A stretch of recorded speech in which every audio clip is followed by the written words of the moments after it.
Okay, guys, I see that some of you guys are dealing with literally like possibly drug addict, frat houses here. We have your dietary manager is not doing a very good job with like cooking things for you, right? Or obviously most of us don't have a dietary manager, but let's say if you have a wife, if you have yourself, whoever's in charge of your meal making, We also, to start this off, have a liar, cheater, stealer in the energy.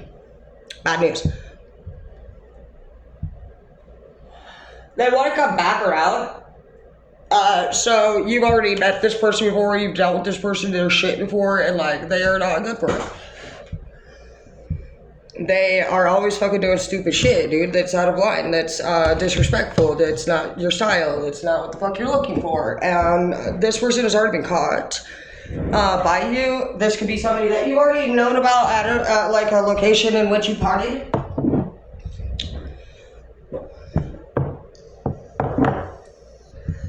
You could have actually relapsed for some of you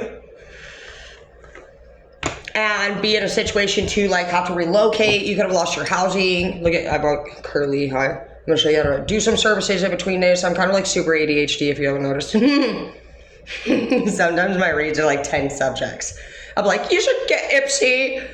I love coffee. Portland Police Department, how can I help you? So today we're going to talk a little bit about making sure you have an enhanced driver's license. You're like, oh my God, I don't even know how you guys keep up with me. I call it keeping up with the Kardashian.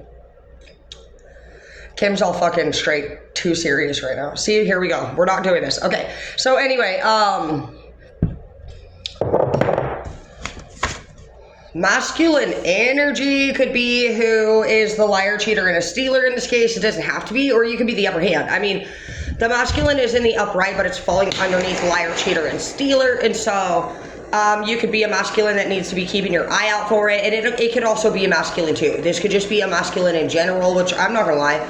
I could say I could feel, that'd be fine to feel the energy of. The only thing that throws me off is I watched a video earlier where it was a masculine and a feminine couple. And so if you know of a couple that's been coming around, that's even worse because the couple is always encouraging the other one to, they need things as a couple. And so if one of them's without, the other one will be upset and moody. We've all been through it. When our couple doesn't have what they want, we want to make sure that we can make them feel better because we're the one that has to take that route. So you could be working with a couple or dealing with a couple or a group of friends at work, but basically it looks like you're gonna have to be a solo against somebody who's been plotting for quite some time against you. This could be in the workplace, this could be your personal residence, but they're planning on lying, cheating, and stealing you. So everything, just pay attention to. This person could be talking about how they want to do, a cheater can't be stolen or lost. That's right. And look, new girlfriend thinks she took your man. See? This is weird. Okay, so some of you guys are straight full-blown and went through a breakup, baby. And now your partner's with somebody else, and like, I'm gonna tell you, no matter what they're saying about you, according to this video I watched earlier, like, it was like a murder thing. I'm like kind of into it. But like, it was a different twist. And the girl, of course, was playing off all sweet. And so basically at the end of the day, one of them is kind of still cool with everybody, and you're the one who's gonna end up looking like a bitch. So let's just say, their characteristics are actually pretty easy to follow, because some characteristics of this type of person would be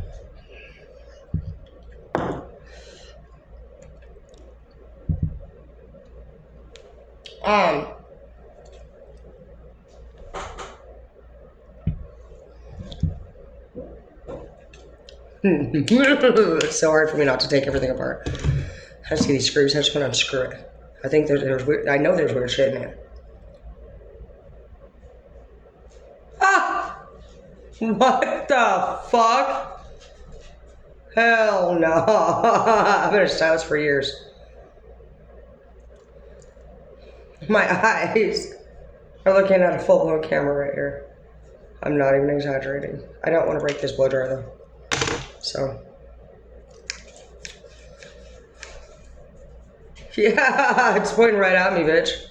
That's unbelievable. I've been a fucking stylist. I order inventory. I know what the fuck shit looks like.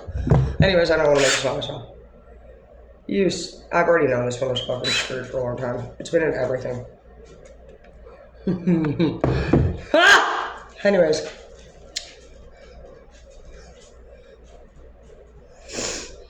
That's probably what you're gonna have to do. It's like this whole thing seems like it's obviously in an unknown area of your life. So you don't really know what is going on, and you're gonna have to study and learn the behaviors. So I was gonna say one of their behaviors of these type will be they're gonna talk bad about people, like the worst. Like it's so hateful. And not just that, but they're gonna act like they're so upset about it. So it affects them so much. And literally, then when they're around these people, they actually, what you might think is just being fake, having good customer service, you'll see these people approach them and they'll have like the best customer service. Oh, hey Nancy, how are you doing? Right after Nancy was just all these terrible things, you know? And so you'll notice that. I noticed it right off top when I started learning this at a young age from people that spoke like this. And I found it to be very odd. Gossiping is one thing, but to go and actually become emotionally unstable and rant and make everybody else a part of it and then actually voluntarily go and visit somewhere, that did not make sense to me. Some people say, oh yeah, keep your friends close, but keep your enemies closer. How about we block them and I don't want you around my fucking property ever again. I don't fuck like that. So you're probably a lot like me, and we are like, you're gonna be observing your surroundings because somebody is your counterpart here, and you don't want to be aware of this stuff. It's better, I know it sucks to be surprised about the shit, but just to like get a little like positive out of this, like just know that when you don't recognize that something, see 7 of Swords again, 2 of them.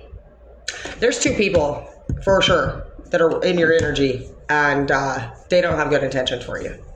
They're playing you, they're gonna rob you. So if a couple like ask to rent from you, have anything to do with you, even if they're like, I broke up, can I stay with you, fuck this bitch, lie. They're a little duo, all right? Self-absorbed dude in the reverse, so and blackmail. Yeah, dude, this is, somebody is telling another person to do things. You'll just notice like who this person could be, because even if you don't know them, you could still observe behavior. And whoever this is gonna be become more and more and more sad, withdrawn, maybe moody. You might see them here and there, but not as much as they used to. They used to be actively like involved in things, and now they're withdrawn. They're isolating.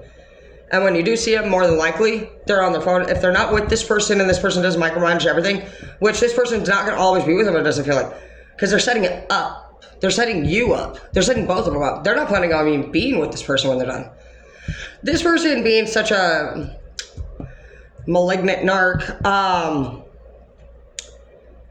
obviously doesn't feel good to begin with. Anyone who tries to change another person, even though it might even seem like you need to change it, because they got a way of speaking to you, makes you feel like you're doing something wrong and that you need to change. Tripping. Oh, it says, yeah, Trippy. Oh, I'm shouting out, I guess. Trippy, thank you for subscribing to my OF. And also, yeah, I got you here. So Trippy, thank you for subscribing. I try to keep your guys' names written down so that I can just continue to thank you, because you help me do what I love to do. And this is a great job, and I'm so grateful, and I do consider this a career, and I love taking it very seriously and being here with you. It's very fun for me, and I love it very much. So you guys may need to download Been Verified or People Surge, because you may need to do a little background checking. There could be some crimes that you actually would not tolerate on your residence versus others. And you are the emperor here. And so basically somebody's looking at you like the possibility of, are you able to be fucked over, okay? So you're going through a test right now. As you know, we've been running our brand new kingdom. So if you haven't pictured yourself as a ruler, please do so. If you have a partner, I want you to just picture it in all reality, and it's your private little moment in your mind. But basically, as you become a king, it's your first time. It's just like running a business, and I see here that private equity company in the Reaver, so you can be partnering with somebody at work, in the workplace. But basically, like, The reason why king and emperor are so different is because the beginning of emperor, if you haven't noticed, says emp, and you know it means empathy. That's the difference between king and emperor. And it's so funny because like all of our answers are right there in front of our face, and so we're like, what the hell, bro? Emperor, like just like what the fuck? At 11:15 a.m., keep an eye on people. This could be happening right before lunchtime, and then look, went wrong in the reverse. So you're like, go ahead and check if you have access to the numbers, or like if you're a manager. It's a learning experience. The first time you become a leader of anywhere, whether it's your house and you're the man of the house or the woman of the house, or if anything, we always have this idea of how we're going to do everything, right? We totally do. And then all of a sudden, it's like falls apart. That's why we're here today even meeting. And so it's never about, if you haven't noticed, keeping your chapter going and going and going and going and going and going. This is not fucking straight fucking never-ending story, which we never really thought about. We all know that supposedly anything tangible will come and go. And so this chapter, you're going to learn that being a leader, being a king, is not an easy job. Being a king or a queen doesn't mean that you get crowned. As you can see, even in Alice in Wonderland, she's obviously pissed off and yelling off with their heads because she's a single queen. Where do you think that came from, sweetheart? Anger. And so you have to have a clear mind as a leader, not an egotistical one. If we get too egotistical, then we start to fucking do different things, basically. The cool thing about becoming an empress or an emperor is that the empathy part is so cool, because that's what you hear me talking. The way that I even you'll start to speak different. You'll make mistakes and you're going to say, fuck this shit. I'm done with this place. I'm not running it anymore. Off with their heads. I'm over it. But like every time you rant in your kingdom, I want you to picture if you were watching any movie with a kingdom. I don't feel like we know of many movies with kingdoms, except for the Greeks or something, you know, that were getting pretty fucking wasted, if anything, and then they get in these big bar fights or whatever, and then fuck each other. So if you know, and I'm just picturing like if there were two chairs on a stage. Let's just say you were overlooking a ballroom, and whether you're getting lined up to see if you're the perfect prince for a princess to become the next king. Either way, wouldn't their how are you sitting? Is your posture good? I want you to just be honest with yourself, because that's going to help you be able to self-reflect and know how many people really are in my life that I didn't remember to watch for as we categorize types of people. And as you categorize people and you're like, okay, we got the thieves over there. We have the people with dysfunctional relationships over here, because as you become a leader, you're going to have moments where you're just challenged with this type of stuff. And obviously when you get the job anywhere, they're like, you know, this is the hours of the business. You're in charge of making the schedule. These are the employees we have already, which by law, you're not going to be able to get rid of unless you have good reason. And so sometimes you don't even think that. Sometimes you think, I'm going to be a king and I'm running my kingdom. And then all of a sudden they're like, yep, here you go. Here's the business that you bought. And all the employees get to come with it. And you get to do the great dirty work. And you get to know all these people. If that's something you care about. If you don't care about the people, you care about the money and the product. And so if you don't care about the people, then the people start talking about you behind your back. They're going to say, this fucking leader sucks. They're so fucking selfish. I asked for a day off. And so you're looking at how many points of conflict you might struggle with here. Where is on your mind is a big one, because they're going to know that too. And so how often also do you rant out loud? How much do people know about you? As a leader, a great one, you just don't do things like, once you make mistakes, people start questioning whether or not they want to be around you or in your kingdom. And so as you rant out loud, people are like, he's made another mistake, she's made another mistake. And so it's not about keeping things secret. It's really about being honest. And I see that you are changing a lot and you're not really exactly sure what's going on. Well, you're transitioning from that king mindset to becoming a real king. And what does that mean? It means where's your head looking as you sit yourself on that throne? How's your posture? Do you have a girlfriend that you're bickering with next to you? Is she cheating? Do people know? Have you ranted about it yet? Things like that. So where are you at with where your kingdom would pretty much would it withstand these other kingdoms marching in like Lord of the Rings and taking your kingdom and fucking knocking your wall down? Because everybody knows to be a king and a queen, that's what it's about. Who's the ultimate ruler, right?